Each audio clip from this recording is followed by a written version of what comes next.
This is your opportunity to dance, y'all. So let's see you get loose. Put your hands together. Put your hands together. Put your hands together. Oh, baby. Let's do it.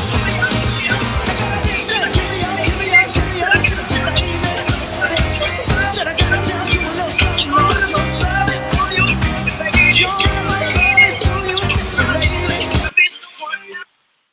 Hi, everybody. I'm Chris from Sabian. We hope you are all healthy and safe. We know it's a very hard time for musicians in the music business right now. Hoping for a speedy recovery for all of our sakes. Most musicians can relate to the dream of playing a big stage in front of 100,000 people. And if you can imagine for a second, another 100 million watching at home. The most watched musical performance every year is the halftime show at the Super Bowl. You'd think it'd be a once-in-a-lifetime experience, but not for these three special musicians with us today. Queen Cora Coleman appeared with Prince in 2007 in Miami, famously playing Purple Rain in the rain. Very moving. Then she again played with Beyonce and Destiny's Child in 2013 at the Superdome in New Orleans. Eric Hernandez first performed in 2014 with his brother Bruno Mars and the Red Hot Chili Peppers. Then again in 2016 with Bruno, Beyonce, and Coldplay. Frasier Moore has performed at the Super Bowl 3 times. First in 2004 with Janet Jackson, Justin Timberlake, P. Diddy, and the term wardrobe malfunction was born. Again, he performed with Justin in 2018 in Minnesota, including a nice tribute to Prince in his hometown. And again, this year with Shakira and J-Lo right before the country shut down. I have a tremendous amount of respect for these three outstanding drummers and their accomplishments. And please welcome Miss Cora Coleman. Hey, everybody. And Mr. Eric Hernandez. Hello. And Mr. Brian Frasier Moore. Hello. Thanks for being here, you guys. Brian, were you responsible for the wardrobe malfunction? Well, I'm glad you brought that up. I'm glad you brought this up because I want to make just a small correction. I never played with Janet Jackson during that Super Bowl. Oh. My first Super Bowl was with Madonna. Of course. Yeah, so that was my first Super Bowl. So I'm glad I got a chance to say this because Chris, I had no part of that. I don't know nothing about that. But yeah. Thanks for pointing out my screw up already. No, it's all good. I just so people can. You got me back. No, you're good. I don't want to. But yeah, that was my first Super Bowl, so I wasn't responsible. But I did hear some crazy things about that. So the gladiator costume, that was the Madonna show then, not the Janet Jackson show. That is correct. Okay. Absolutely. Now I'm with you. Yeah. They had what happens when you do a lot of Super Bowls? No, when you got a lot of gray hair. There it is. That's from dealing with you guys every day. Look at that. I just have a question off the gate. Like Eric and Cora, do you guys even have one strain of gray hair? Like your hair looks like boom. Look at that. Nope. No. No. I don't want to tell you where else, but Hey guys, what's it feel like to get a call for a gig that big? I'll go first. When you find out you're gonna get that gig, the anticipation is crazy. And I tell this story all the time. I used to treat being invited to the Grammys as the Super Bowl for musicians. Like to me, if you made it on the Grammys, you made it to the Super Bowl of music. So for me, man, that was the accolade. Like, oh shoot, I made it to the Super Bowl. Then when you actually get to play the Super Bowl and you're blessed to do that, it's a whole nother, takes the game to a whole nother level. And it's definitely a huge blessing. And I know for all of us on the panel now that we were able to do it multiple times. And I think just to have that call, I don't think there's another explanation. That just amazing, and scary, exhilarating, and a blessing. you know, to be able to do what we love to do in our craft and to do it multiple times. I mean, where people dream of being on that stage, we're just extremely blessed. But yeah, for me, I always use that comparison. Like, man, when we did the Grammys and we did the Grammys multiple times, like, man, I've been able to play this stage a few times. This is awesome. And then when you actually do the Super Bowl, it's like, all right, that trumps the Grammys, you know. But for me, anyway. Yeah. Yeah. For you, Cora.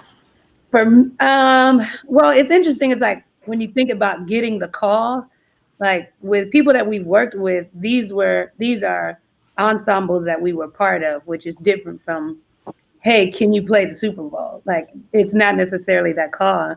I didn't realize that the producers for the show, they came to hear us play in like 2004 or 2005. Just talking about it. They just came to the house. We were just playing with Prince, and it was Morris, Josh, and I, and Prince. It was just the four of us just jamming out the house, and they came over for dinner. And after dinner, we just played. And they were like, this is going to be perfect, you know? And that was the beginning of the conversation with Prince, you know, for that halftime show about him being confirmed, like literally in the living room, like, okay, cool, this is going to be the Super Bowl halftime show, you know? So I think, and at the time, we didn't really know. We were just doing what we do, you know, which is we were just playing at the house all the time. We were doing all these, you know, Grammy after parties and Oscar after parties and just shows at the house. And at the house he had in LA, the 3121. So after he told us, and it's like, oh, shoot, like, wait, like Super Bowl. Okay. You know, so then you start thinking like, dang, there's going to be a lot of people. Okay. So what are we playing? And okay, you know, and all these thoughts kind of go through your head. But for that first realization of this is happening and I get to be a part of it, it's like, it's pretty mind blowing. You know, the first time around, it's like, wow. Okay, You guys get stage fright going into a situation like that? I mean, you played arena shows 100 times before that. Yeah. I mean, the 100 million people watching at home just trying to. Different level. I mean, Brian, you'd say it's different than it's not just the normal arena show. That's the thing. No, it's not. I agree with you. I mean, it's everything, bro. I mean, just the preparation for that one show. I mean, we prepare for tours the same amount of time, like a whole show, like 45 minutes, 2 hours. Right. And it's like we're preparing the same amount of time for 12 minutes. Yeah. Like, it's like it's my mind is just everything that I'm thinking about, what I want to do, how I want to express, how do I want to look, what's my demeanor going to be, how's my soul going to be that day? Am I going to be a anchor for the team, or am I going to be a nervous Bob? It's like my head is like, but you know, and I can share with these greats here, Cora and Eric, that's what separates you guys. Like when you get in those positions, it's like you may feel all of these emotions. I know I did. I was nervous as jacks. My wife was like, "Okay, just play." You know? I was like, but I think that's a hats off to everyone here just on that alone, being able to handle the pressure. And you know, you got backlash, you got expectations, you got social media, you got people's opinions, and all of those things. You know, they don't bother us to stop us, but we're still human at the same time. So, you know, you mentioned preparation. What kind of preparation do you mean? Like, are you in rehearsals for 2 weeks, a month, 2 days? How does it go? And Cora, how long did y'all rehearse? Like for? Man, honestly, for the first one, when we found out we were doing it, we were on tour in Europe, and we kind of started mapping out the arrangement then. So that helped. So every sound check, put a little work in, use your video team, start creating angles, start mixing, you know, how you want it to sound for a TV mix. And I mean, I will say I would say it was probably a good altogether 6 months of work for that 12 minutes. Yeah. And then when you come down to rehearsing with the producers of the show, what are you in a month in a soundstage? Yeah. You know, running it till you get to the field for the week before. And so, yeah, I would say it's a good 6 months work for a 12-minute act. It's amazing. Amazing. So Yeah. Our preparation was different. So with Prince, it's like we're always getting ready, you know, so you almost don't know when you started. You know, because he was always playing around with medleys and we were always playing, you know, his catalog and then all this other music. So, okay, let's segue into this. Let's segue into Watchtower. Let's segue. So some of these things we were just doing in shows or doing in rehearsals and it really wasn't set yet. Like, this is the show. That's crazy. But that's the nature of him and the spontaneity that he brought to everything. It's just like, he had already calculated and then recalculated. And, you know, it's, I think on sort of this level of delivery, like you're saying, Brian, there's a point where you just have, it's the art of recovery. There really are no mistakes. And with Prince, it's like, there are no mistakes. And we actually made some mistakes in the show. He made a mistake in the show, but you don't know unless you know, and you don't show. You know, you don't show. That's like part of the rule, you know? Yeah. But we had prepared. There'd be times where we would just practice for 8 hours, 6 hours. We would just groove for like 45 minutes. That's crazy. You know what I mean? Just on slide. So thank you. Or just groove. And then change and then go back to the groove. That's you know what I mean? Like that. So it just humped. It was like a machine, you know? Yeah. And then there'd be times where we'd play something, end it, and he'd throw up his handkerchief. And when it landed, boom. You know? So what was you like? How was you? Was you like this? Was you like? No, because you know, you gotta play chess. You know, I learned how to play chess real early. So you can't show the emotions, you know, like at times it's you're excited. It's not that I wouldn't show excitement, but it's almost like if I move too much, then I might miss it. So let me center. Yeah.